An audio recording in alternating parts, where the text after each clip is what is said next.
Hello दोस्तों, आज के वीडियो में मैं आपको web series under the dome की कहानी बताने वाला हूं, जो science fiction mystery web series है। कहानी की शुरुआत चेस्टर्सविल नाम के गांव से होती है, जहां हम बारबी नाम के एक आदमी को देखते हैं जो कब्र खोदकर लाश को दफना रहा होता है। बारबी के माथे पर लगी चोट से ऐसा लगता है कि इस आदमी के साथ इसकी लड़ाई हुई थी। फिर अगले दिन वो टाउन से बाहर जा रहा होता है। रास्ते में पुलिस की कार को देखकर वो डर जाता है और उसका ध्यान उस सड़क से हट जाता है। तभी अचानक उसके सामने दो गाय रोड को ब्लॉक करके खड़ी होती हैं। बारबी कार को घुमाता है और गाड़ी खेत में गायों के बीच चली जाती है। बारबी गाड़ी से बाहर आ जाता है। तभी वहां अर्थक्वेक आता है। जमीन तेजी से हिलने लगती है। तभी अचानक आसमान से कुछ गिरता है। चारों तरफ खामोशी छा जाती है। एक गाय के दो टुकड़े हो जाते हैं और ऐसा लगता है ऊपर से गिरी किसी शार्प चीज ने से काट दिया हो। बारबी देखता है ऊपर से एक इनविजिबल दीवार गिरी है जो इतनी शार्प है कि उसने एक घर के दो हिस्से कर दिए हैं। तभी जूई नाम का एक लड़का बारबी से पूछता है, आप ठीक तो है ना? इसके बाद हम इंस्पेक्टर और उसके सहयोगी लिंडा को देखते हैं कि पूरे टाउन की पावर सप्लाई ठप हो चुकी है। फोन लाइंस और इंटरनेट भी काम नहीं कर रहे हैं। तभी एक प्लेन उस इनविजिबल दीवार से क्रैश हो जाता है, जिसका मतलब था यह सिर्फ दीवार नहीं बल्कि एक डोम शेप का स्ट्रक्चर है। लोग अब बहुत डर जाते हैं। रेडियो पर फिल नाम का आरजे और असिस्टेंट डॉली बाहर की दुनिया से कनेक्ट करने की कोशिश करते हैं। उनके स्टेशन के सिवा और कोई भी स्टेशन डोम के अंदर नहीं था, पर फिल को ये सोचकर खुशी होती है कि उनके चैनल की रेटिंग बढ़ जाएगी। तभी एक फायर ट्रक डोम की ओर आता है, जहां बारबी उस ट्रक को रोकने के लिए इशारा करते हुए उसे रुकवाकर क्रैश होने से बचा लेता है। थोड़ी देर बाद इन्वेस्टिगेशन करने के लिए कुछ पुलिस वाले आते हैं। इस इनविजिबल डोम को समझना उनके बस की बात नहीं थी। उसी समय शहर के काउंसिलमैन बिग जिम था, वो भी पहुंच जाता है, लेकिन उसे भी इस डोम के बारे में कुछ भी नहीं पता था और उसे कुछ समझ नहीं आता। इससे थोड़ी दूर पर घर पर जूनियर नाम का एक लड़का एंजल नाम की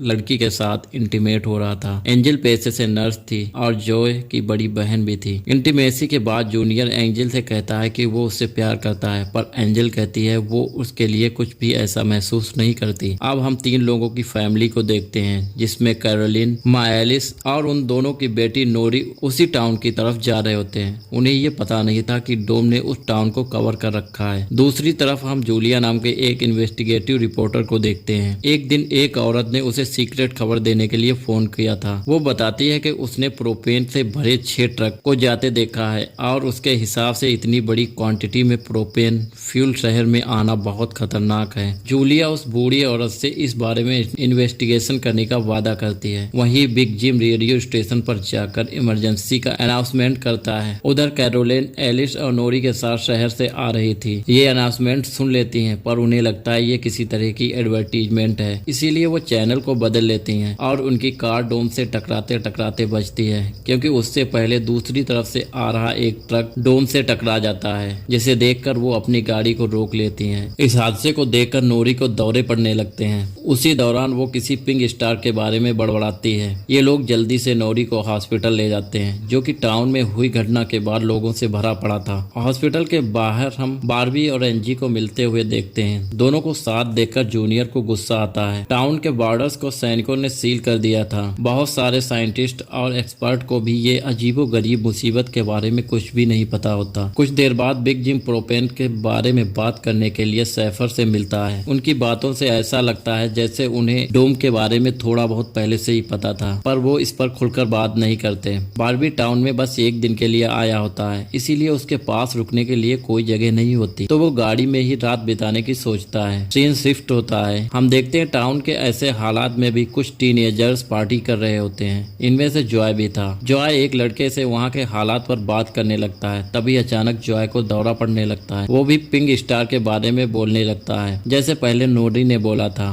वहीं जॉय की बहन एंजी घर पर अकेली होती है। तभी वहाँ जूनियर घर में घुसकर उसे किडनैप करके अपने फादर के शेल्टर में ले जाता है। यहाँ पर वो बताता है उसे पता है इस डोम के बारे में। यहाँ ये भी पता चलता है कि बिग जिम ही जूनियर का फादर है। वहीं दूसरी साइड जूलिया बारबी को अपने घर में रुकने के लिए कहती है। तभी अचानक बारबी की नजर उसके हस्बैंड के फोटो पर पड़ती है और ये वही आदमी था जिसको उसने सुबह मारा था। दूसरी तरफ लिंडा और शेरिफ उस डोम पर नजर रख रहे थे ताकि गलती से कोई गाड़ी उससे टकरा न जाए। तभी शेरिफ को अचानक अटैक आ जाता है और वो मर जाता है। अब स्टोरी फ्लैशबैक में दिखाई जाती है, जहाँ बारबी जूलिया के हस्बैंड से मिलने आया होता है और वो कुछ पेमेंट की बात करता है, पर डॉक्टर उसे उसे पेमेंट देने से मना कर देता है, जिस वजह से उनमें आपस में झगड़ा होता है और धोखे से गोली डॉक्टर को लग जाती है। बारबी को पता था भले ही गोली धोखे से लगी हो पर इसकी सजा उसे मिलनी थी, इसीलिए वो बॉडी को जंगल में दफना देता है। अब प्रेजेंट में हम बारबी को देखते हैं जो उठते ही अपने गले की चैन के बारे में पूछता है। जूलिया कहती है कि उसने कोई चैन नहीं देखी। तभी बारबी को याद आता है कि वो जब जूलिया के हस्बैंड को दफना रहा होता है तो उसके गले से चैन वहीं गिर गई थी। वहीं रेडियो स्टेशन पर डोडी एक स्पेशल डिवाइस से डोम के बाहर के लोगों से कांटेक्ट करने में सक्सेसफुल हो जाती है। वो सोल्जर्स को आपस में बात करते हुए सुन सकती है।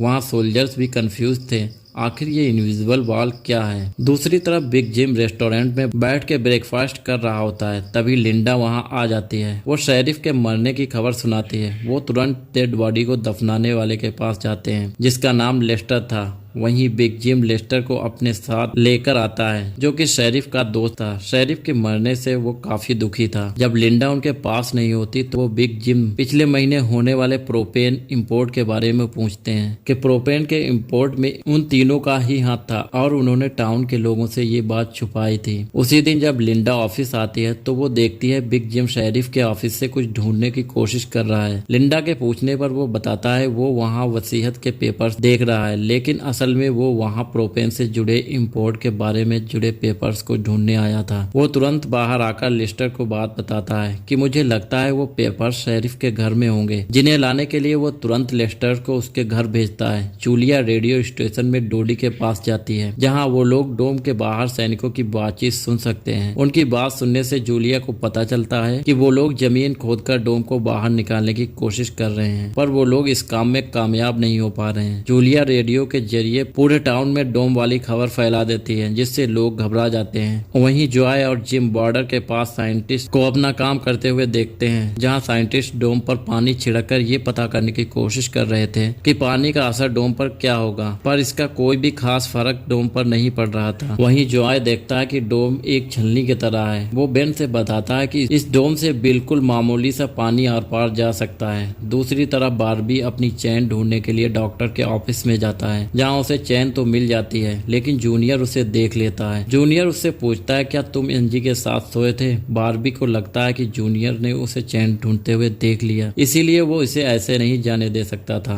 बारबी उसे पीटने लगता है। दूसरी तरफ हम लेस्टर को देखते हैं जो शेरिफ के घर में प्रोपेन इंपोर्ट के पेपर ढूंढ रहा होता है। उसे वो पेपर्स मिल जाते हैं जिन्हें वो जला देता है। जब वो वहां से जाने लगता है तो उसका पैर लगने से पेपर्स की आग घर के पर्दों में लग जाती है, जिससे आग पूरे घर में फैल जाती है। आग को देखकर बहुत सारे लोग वहां जमा हो जाते हैं। आग बुझाने की कोशिश करते हैं पर फायर ट्रक के बिना आग बुझाना नामुमकिन था। अगर आग जलती रहती तो डोम के अंदर टेम्परेचर बहुत बढ़ जाता और लोग भी मर सकते थे, इसीलिए सभी लोग आग बुझाने लग जाते हैं। इसी बीच लिंडा को घर के अंदर लेस्टर की चीखने की आवाज सुनाई देती है। उसे खींचकर बाहर ले आती है और इलाज के लिए डॉक्टर के पास भेज देती है। लगभग 1 घंटे के प्रयास के बाद भी आग बुझने के बजाय और ज्यादा भड़क रही थी। आखिरकार जिम एक लोडर लेकर आता है और वो घर को गिरा देता है, तब जाकर आग बुझती है। जब सारे थके हुए लोग इकट्ठा होते हैं तो पॉल नाम का पुलिस वाला फ्रस्ट्रेटेड होकर कहता है कि हम सब कभी भी डोम से बाहर नहीं निकलने वाले। सभी लोग जल्द ही मरने वाले हैं क्योंकि आग से निकला धुआं इस डोम से बाहर नहीं जा रहा है। और गुस्से से हवा में गोली चला देता है जो डोम से टकराकर दूसरे पुलिस वाले को लग जाती है और वो मर जाता है। पॉल को गिरफ्तार कर लिया जाता है। सीन शिफ्ट होता है। पॉल लॉकअप में बंद होता है तो उसे अटैक आता है। लिंडा पॉल को बचाने के लिए अंदर जाती है तो पता चलता है कि पॉल अटैक आने का नाटक कर रहा था। पॉल उसे धकेल कर लॉकअप में बंद करके वहां से भाग जाता है। उधर बंकर में जूनियर फिर से एनजी के पास जाता है। एनजी को यह पता था कि अगर उसे यहाँ से निकलना है तो जूनियर को अपने चाल में फंसाना होगा, इसीलिए वो उसे अपने बचपन की यादों को बताती है कि वो दोनों बंद टनल में जाया करते थे। हो सकता है टनल पर डोम का असर ना हुआ हो तो वो लोग उससे बाहर जा सकते हैं। एनजी सोचती है कि शायद वो जाल में फंस गया, पर ऐसा नहीं होता। जूनियर अकेला ही उस टनल में जाने का प्लान बनाता है। वहीं जिम जब पुलिस स्टेशन में आता है तो वो पॉल की जगह लिंडा को लॉकअप में बंद देखता है। वो तुरंत उसे बाहर निकालता है। उसे पता चलता है कि पॉल अपने साथ एक राइफल और कुछ गोलियां भी लेकर गया है। लिंडा तुरंत उसकी तलाश में जंगल की ओर जाती है क्योंकि उसे पता होता है कि पॉल अक्सर शिकार खेलने के लिए जंगल जाया करता था। उधर जिम पॉल को पकड़ने के लिए एक टीम बनाता है। जिम बारबी को भी अपनी टीम में शामिल करता है क्योंकि बारबी आग बुझाने के लिए एक अच्छा लीडर साबित हुआ था। इसके बाद वो लोग पॉल की तलाश में जंगल में चले जाते हैं। रास्ते में बारबी उन्हें बताता है कि वो मिलिट्री में भी रह चुका है। दूसरी ओर जूलिया जूनियर को टनल की ओर जाते देखती है। वो उससे पूछती है कि वो कहाँ जा रहा है। जूनियर जल्दी में था और नर्वस भी होता है। वो कहता है कि मैं अपने दोस्तों से मिलने जा रहा हूँ। इससे जूलिया को उस पर शक हो जाता है। वो इसका पीछा करके टनल तक पहुंच जाती है। उधर जंगल में देखते हैं सर्च टीम पॉल को ढूंढ लेती है। उसी टाइम पॉल एक लड़की की टांग में गोली मार देता है। दूसरा लड़का उसे संभालने के लिए वहीं रुक जाता है, जबकि जिम और बारबी पॉल के पीछे जाते हैं। दूसरी तरफ जूनियर टनल के आखिरी सिरे पर पहुंच जाता है, जहां पहुंचकर उसे पता चलता है कि डोम ने टनल को भी कवर किया हुआ है। वो दीवार के एकदम करीब पहुंच जाते हैं, जिससे उसकी टॉर्च जलने लगती है। तभी जूलिया उसे वार्न करती है। जूलिया को देखकर जूनियर बहुत गुस्सा हो जाता है क्योंकि वो उसका पीछा कर रही थी। इस बात से जूनियर गुस्से में इनविजिबल दीवार पर मुक्के मारने लगता है, जिससे जूलिया उसे रोकती है। फिर दोनों बैठकर बात करने लगते हैं। उधर जंगल में बारबी और जिम पॉल को ढूंढ लेते हैं, पर पॉल ने अपनी राइफल निकाल रखी थी, जिससे वो जिम को मारने ही वाला होता है कि तभी लिंडा उसे पीछे से शूट कर देती है। दूसरी तरफ कैरोलिन जॉय के घर जाकर अपनी बेटी नोरी से मिलती है। वो नोरी से कहती है कि उसे थोड़ा जिम्मेदार बनना चाहिए। उसकी डांट सुनकर जॉय और नोरी एक दूसरे का हाथ पकड़ लेते हैं, जिससे एक स्ट्रेंज स्पार्क पैदा होता है, जिससे दोनों को उसी वक्त दौरा पड़ने लगता है। वो दोनों एक साथ पिंक स्टार के बारे में बात कर रहे थे।